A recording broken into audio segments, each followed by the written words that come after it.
Die Ritter machen den Wein, während Hexer die normalen Leute bewachen.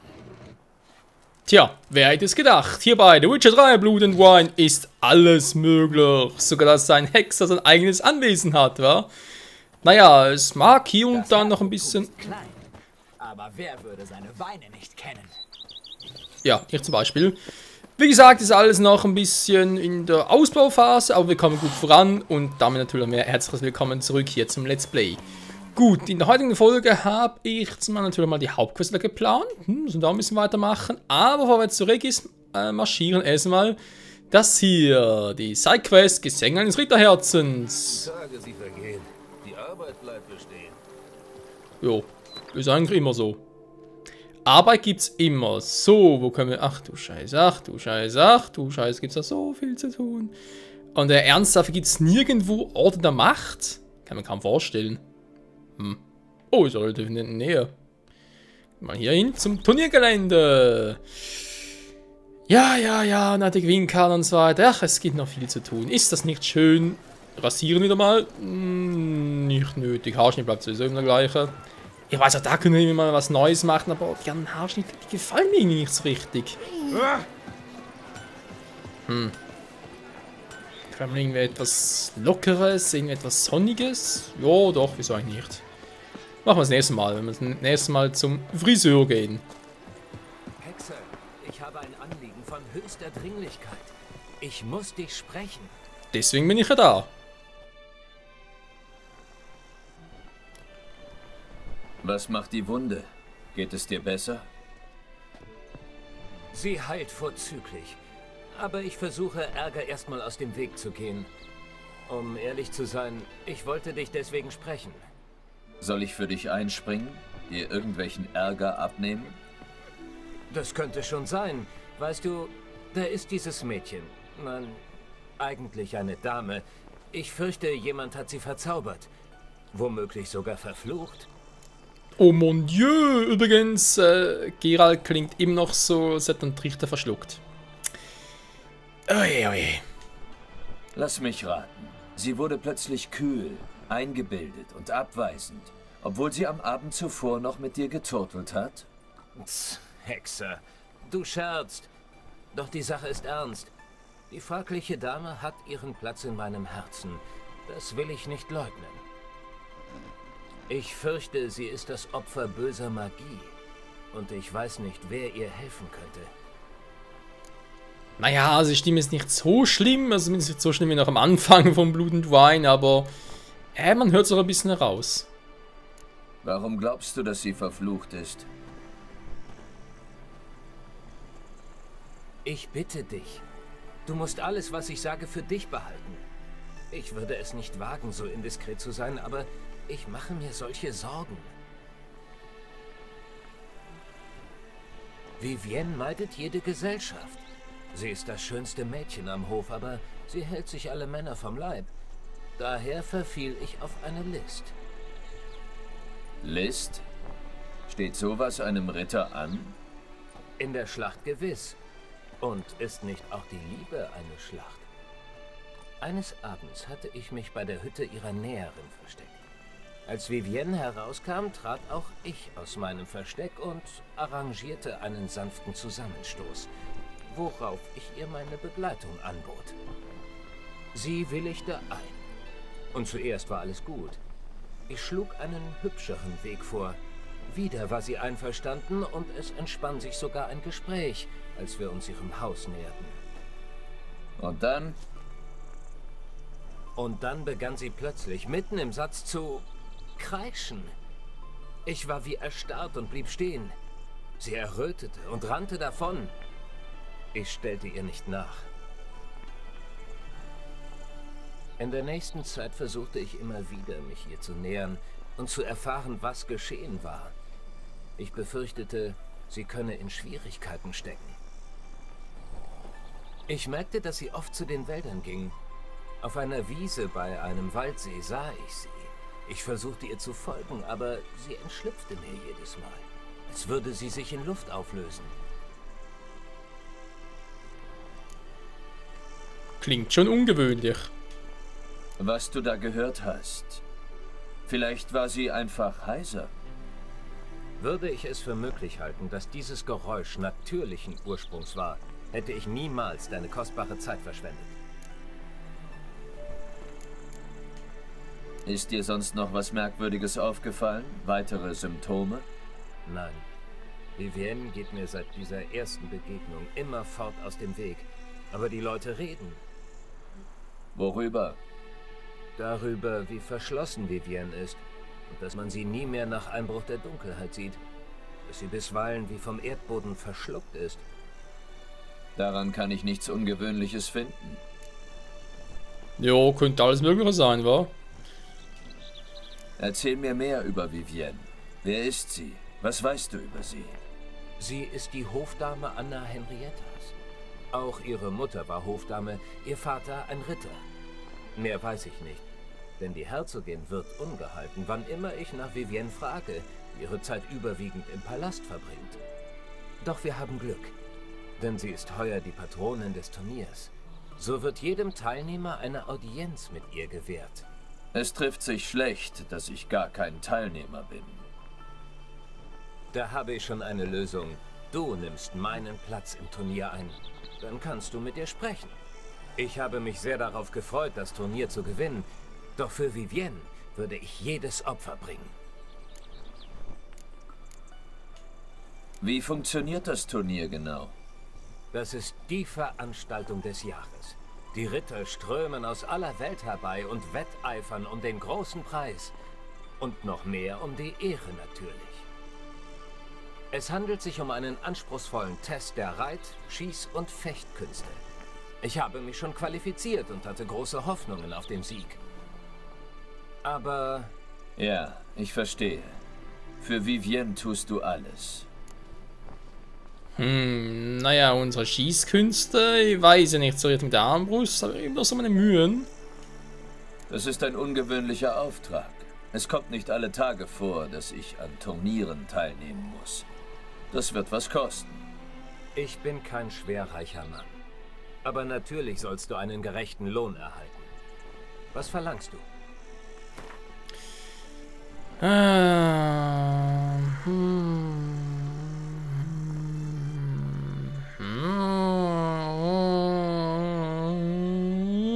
Ach, ich bin so gutmütig. Ja, dann ist nachher bankrott, wa? Das wird doch was kosten, wobei 500 vom Grundvertrag schon mal viel ist. Ja, mach mal so, war es eine schöne Zahl. Einverstanden. Diesen Betrag kann ich aufbringen. Verdammt, hätte mehr nehmen sollen.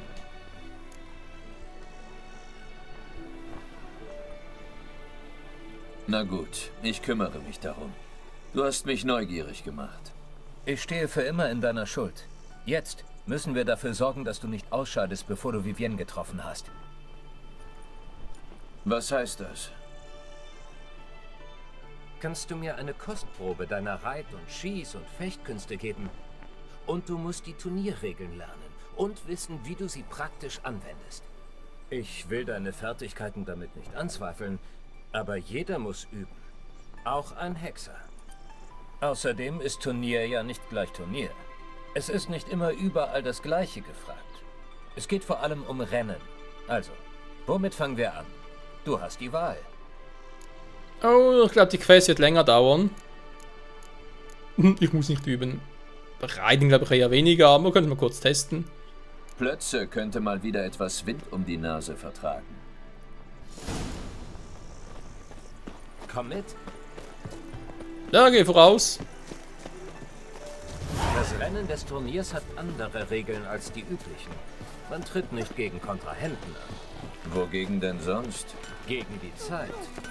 Der Wettkampfparcours beginnt in der Arena, führt rund ums Turniergelände und endet wieder in der Arena. Der Übungsparcours befindet sich jedoch außerhalb der Arena. Dahin gehen wir jetzt. Klingt schon mal interessant. Ja, was soll mit den Fecht- und Schießkünsten sein? Also, Schießen, okay, auf Ziele ist logisch, aber Fechten muss man ja fast gegen andere oder wollen das auch? Naja, mal gucken. Die Anna Henrietta wiedersehen. Die haben wir seit der Hauptquest nicht mehr getroffen, nachdem sie sich ja fast schon ein bisschen entblößt hat, war, wie sie irgendwie so angesprochen wurde von wegen, ja nee, da könntest du doch nicht machen. Verehrte Herzogin. Es ist alles bereit. Nun hör zu. Es ist nicht ganz einfach. An der Strecke stehen Attrappen und Ziele. Die Attrappen musst du mit dem Schwert, die Ziele mit der Armbrust treffen. Mit jedem Treffer, Schwert oder Bolzen, hast du mehr Zeit zum Abschließen des Parcours. Das mag einfach klingen, aber glaub mir, ich habe bei diesem Wettkampf schon viele Ritter schimpflich versagen sehen. Beim richtigen Rennen ist die Strecke mit Kampfrichtern besetzt, die dir Punkte geben. Fürs Erste kannst du aber ungestört reiten. Ach du Scheiße, das klingt aber kompliziert. Berittener Kampf. Jo, machen ein bisschen auf Zelda. Berittene Schießen. Was? Oh, mal ganz kurz. Berittener Kampf erstmal. Wenn du eine Angriffstaste gedrückt hast, dann treffen kannst. Angreift. Okay. Berittene Schießen. Ja, ich schieße auch gleich in den Wind. Wenn du die Zielentaste gedrückt hast, dann Zeitlupe-Modus aktiviert. Taste gedrückt halten muss. Das klingt schon mal geil. Da wollte ich mal ganz kurz. Ich will. Darf mal. Hallo?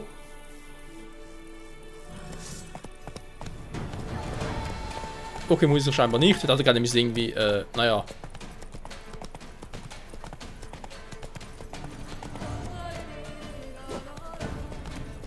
Ja, das zum Beispiel. Das war nicht gerade so super. Schneller. Ja, man muss ja üben.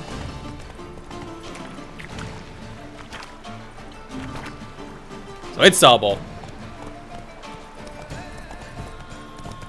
Das mit dem Zeitverlangsamen war gerade ein bisschen sehr kurz. Also,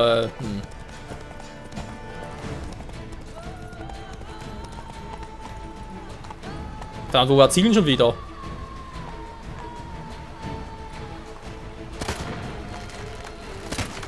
Ich dachte, ich müsste plötzlich nicht irgendwie. Naja, ihr wisst schon.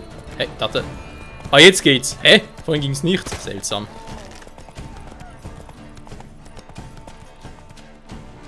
Nicht so schnell, Plätze. So, reicht es dir? Oder willst du nochmal reiten? Eventuell nochmal. Es kann nicht schaden, noch einen durch... Ja. Vor allem, da ich gerade ziemlich lame drauf war. Egal, diesmal wird's besser. Viel besser.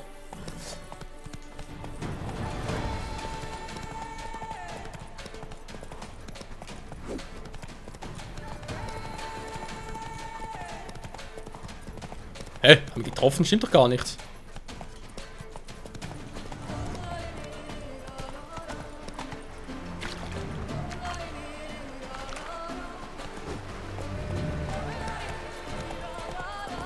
Ja, wie jetzt auch eine... Also echt, teilweise... Das mit dem Verlangsamen ist schon so eine Sache für sich, Leute, ganz ehrlich. Hey.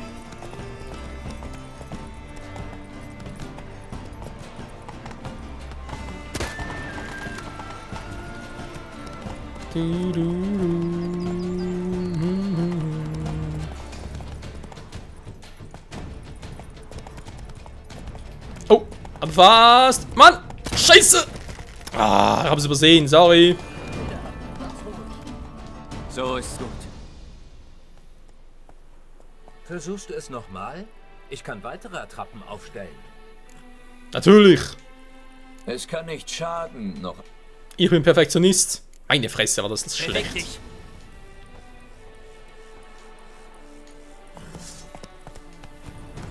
Die Frage ist, ob normales Reiten auch reicht, weil, naja. Wenn ich so einen Spurt hinlege, kommt man mir vor allem hier ein bisschen zu schnell vor. So, also noch richtig getroffen. Aber wirklich richtig. Gut, mittlerweile kennen wir die Strecke. Das Problem ist halt, nach dem Rennen kenne ich die Strecke ja nicht. Frage, du hast berechtigt, soll ich vorne speichern? Ja, nein. Das ist auch fast schon ein bisschen schlecht. Wie, du vielleicht Rennen schon wieder verarschen, bin drauf.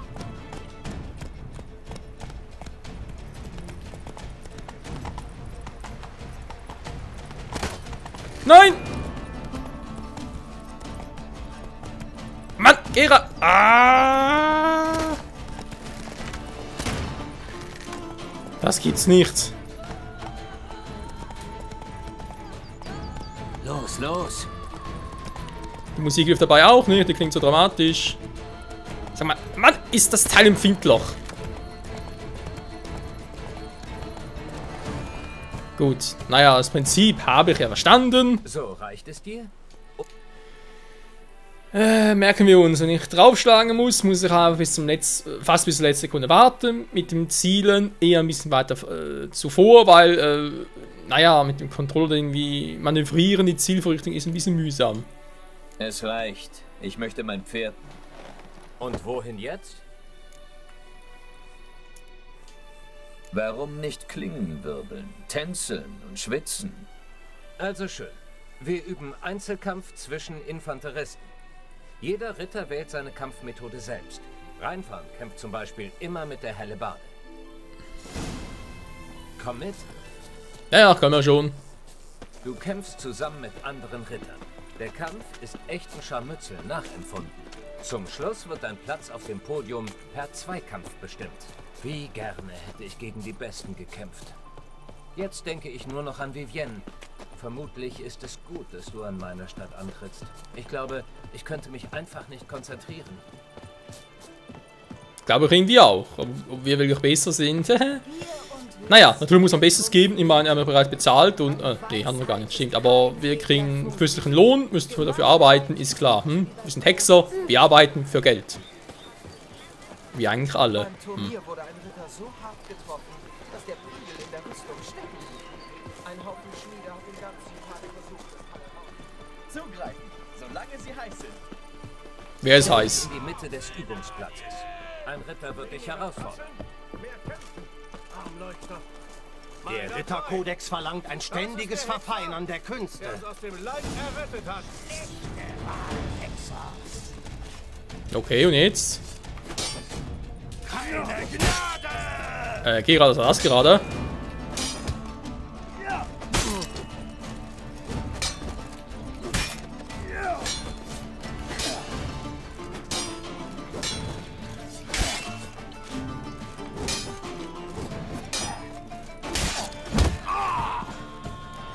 So geht's natürlich auch. Ich hatte damit gerechnet, dass du gut bist. Aber nun staune ich doch. Ja, ich denke, das kriegen wir hin. Ich glaube, das reicht. Und wohin jetzt? Ja, natürlich auch schießen. Am besten übe ich mich im Schießen. Ja, weil Hexer und Armbrüsten nicht unbedingt so die besten Freunde. Beim Schießen Eigentlich gibt es sogar erst seit Witcher 3. mit anderen in Sachen Zeit und Präzision. Wer zuerst alle Ziele trifft, hat gewonnen. Hoffentlich ist meine Hand so ruhig wie die von dem Liebesengel, Habe der ich eigentlich mein noch Herz getroffen Ja, wollte hat. gerade sagen, habe ich überhaupt noch genug Pfeile? Nehmen wir die Bolzen. Manchmal begreife ich wirklich gar nicht, was du sagst. Tja, das geht vielen so. Chiom, oder wie spricht man den Namen aus? Gulaume. Chiom, ne? Muss eigentlich so sein. Hey. Sum Sum. Ach ja, hier in Toussaint, hier lebt die Natur noch. Triff die roten Ziele. Sind das Redanier? Was so aus, war?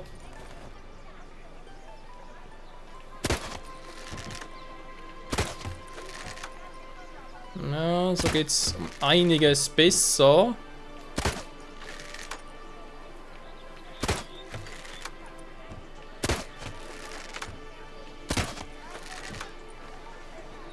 Das soll von der Zeit her kein Problem sein. Nochmal?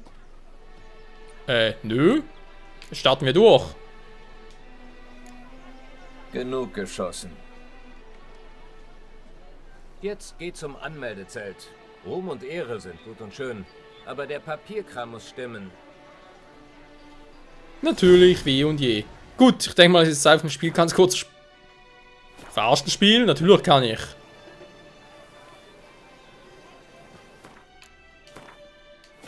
Geht doch.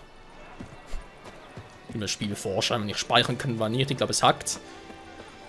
Gut, lassen wir, ja, Nicht bloß, Freundchen. bist schließlich in Beauclair. Erinnere mich schon jemanden, aber sagen wir mal nicht. Romeo, wa? Annehmen wir uns als Romeo. Und kämpfen für ihn. Für seine Julia. Hallo. Adern Toussaints fließt SS. Was? Hallo, ich möchte mich anmelden. Natürlich. Doch zuerst die Formalitäten. Auf Guillaumes Anforderung habe ich mich mit deiner Guillaume. Geschichte in heraldischer Hinsicht befasst. Ach was. Und was hast du rausgefunden? Meinen Nachforschungen zufolge kannst du als Geralt von Riva teilnehmen. Also sowas. Oder als der ehrenwerte Ravix von Vierhorn. Wir haben selten Teilnehmer, die sich zweier Wappen rühmen können. Welches ziehst du vor?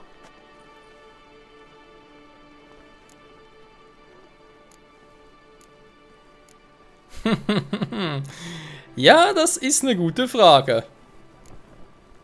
Ravix von Vierhorn? Wie hast du den ausgegraben? Hier in Toussaint nehmen wir Heraldik sehr ernst. Es brauchte nur einen einzigen Besuch in den herzoglichen Archiven, um die erforderlichen Informationen zu finden. Unter dem Namen Ravix von Vierhorn hast du am Fest zu Ehren von Prinzessin Pavetta, Tochter von Königin Kalante von Zintra, anlässlich ihres 15. Geburtstags teilgenommen. Das stimmt.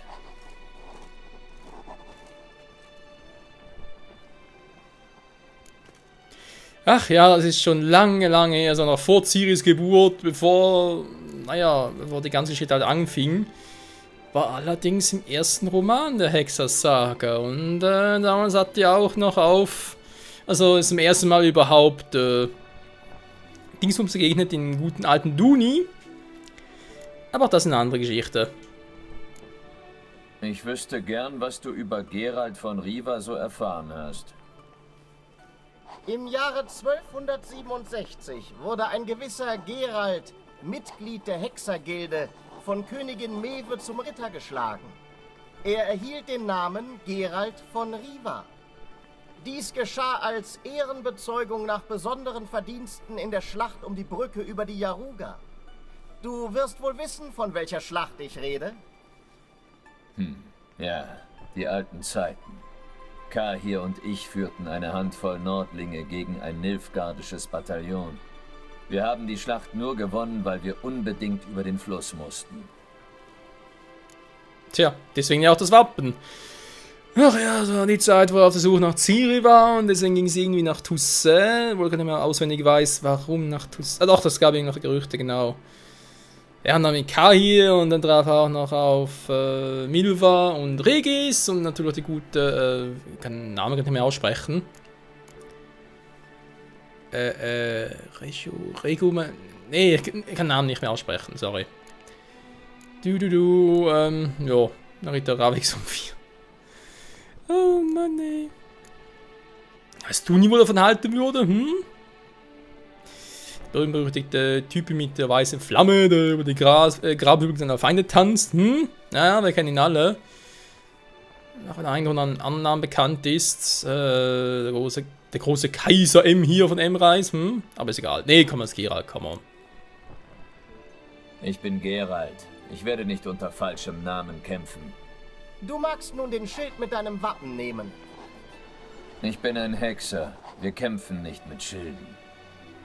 Wer spricht denn von Kampf? Der Schild ist ein Andenken an deine Turnierteilnahme. Du darfst ihn mitnehmen. Tja dann. Vielen Dank. Sind dir die Herausforderungen, Preise und Eide des Turniers bekannt? Wenn nicht, so lass mich dir davon künden. Eigentlich ja nicht. Was hast du da von Eiden gesagt? Es ist Brauch, dass die Ritter Eide ablegen, welche für die Dauer des Turniers gelten. Man schwört auf etwas, das für die Tugend steht, die einem am wichtigsten ist. Puh, welcher wäre das wohl bei Geralt? Treue? Zuverlässigkeit? Ich sag's gleich. Ich bin vor allem an den Preisen interessiert. Der Sieger eines Wettkampfs erhält eine Trophäe. Der Ritter mit dem besten Ergebnis nach allen Wettkämpfen tritt im finalen Zweikampf um die Ehre und den Titel gegen den letztjährigen Turniersieger an. Wer den Titelverteidiger besiegt, hat den großen Preis errungen. Dieses Jahr ist das ein speziell zu diesem Anlass angefertigtes Schwert vom einzigartigen Cornelius von Assengard, dem berühmten Schwertschmiedemeister. Die allergnädigste Herrin hat es den ganzen Weg aus Nasair bringen lassen. Nicht gerade wenig. Guillaume hat mir ein wenig über die Wettbewerbe erzählt. Aber ich würde lieber sicher gehen, dass ich Bescheid weiß. Bewundernswerter Wissensdurst. Es gibt der Wettbewerbe 3. Einmal den Schießstand, wo du dich Seite an Seite mit einem Gegner misst. Beim Pferderennen gilt es, den Parcours binnen einer festgesetzten Zeit zu schaffen. Diese Zeit kannst du verlängern, indem du Ziele mit dem Bolzen und Attrappen mit dem Schwert triffst. Und dann gibt es die Gruppenschlacht in der Arena. Und als Krönung den Zweikampf gegen den letztjährigen Sieger. Nach Abschluss jedes Wettstreits werden die Ergebnisse am Brett vor meinem Zelt veröffentlicht. So weiß jeder immer Bescheid, wer gerade das Turnier anführt. Praktisch.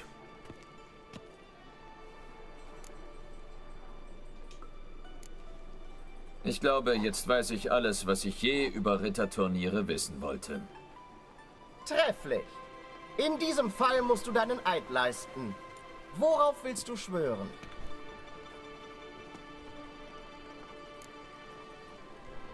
Ich schwöre beim Reiher, ich schwöre meiner Liebsten, ich schwöre beim Strapse beim Straps der Herzogin.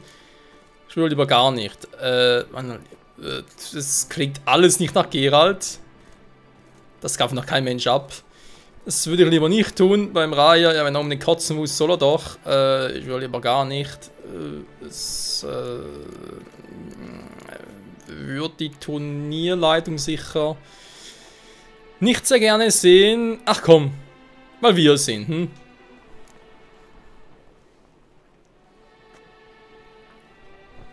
Ich schwöre feierlich bei Triss Merigold, der Heldin meines Herzens, dass ich die Rittertugenden im Wettkampf achten werde.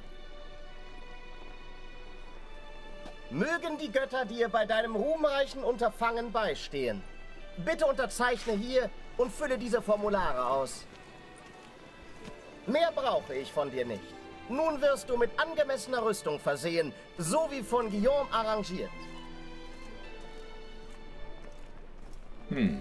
Hübsch. Außerdem erhältst du für die Dauer des Turniers ein Zelt. Das findest du bei der Arena. Viel Glück! Das kann er gebrauchen. Was am liebsten Triss Merigold.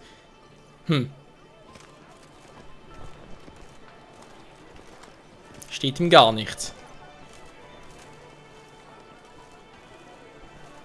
Ich meine, die Rüstung ist das eine, aber dieses Karo-Muster sieht aus, als würde er eine Schürze tragen, ganz ehrlich.